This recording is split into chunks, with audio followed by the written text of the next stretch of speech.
5 डिसेंबर 2024. मी देवेंद्र सरिता गंगाधरराव फडणवीस देवेंद्र फडणवीस यांनी पुन्हा एकदा मुख्यमंत्री पदाची शपथ घेतली. या वर्षपूर्तीच्या निमित्ताने सरकारच्या वर्षभरातल्या कामाचा आढावा घेतला जातो. कुणी कौतुक करतंय तर कुणी टीका, कदाचित टीका जास्त. आणि त्यात चूक काय आहे?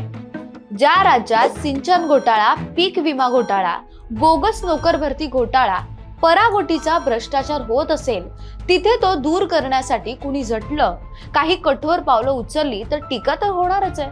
तरी बरं, त्यातल्या त्यात देवेंद्र फडणवीसांनी अजित पवार आणि एकनाथ शिंदेंना सोबत तरी ठेवलंय. नाहीतर देवेंद्र फडणवीस एकटे सरकारमध्ये असते म्हणजे भाजपा पक्ष, तर त्यांच्यावर टीका करणाऱ्यांनी आरोप तरी काय केले असते, हा प्रश्नच आहे.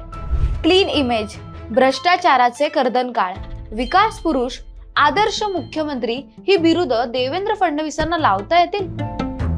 या व्हिडिओत सगळंच बघू. स्किप करू नका, पूर्ण पहा आणि चॅनलला सबस्क्राईब करा.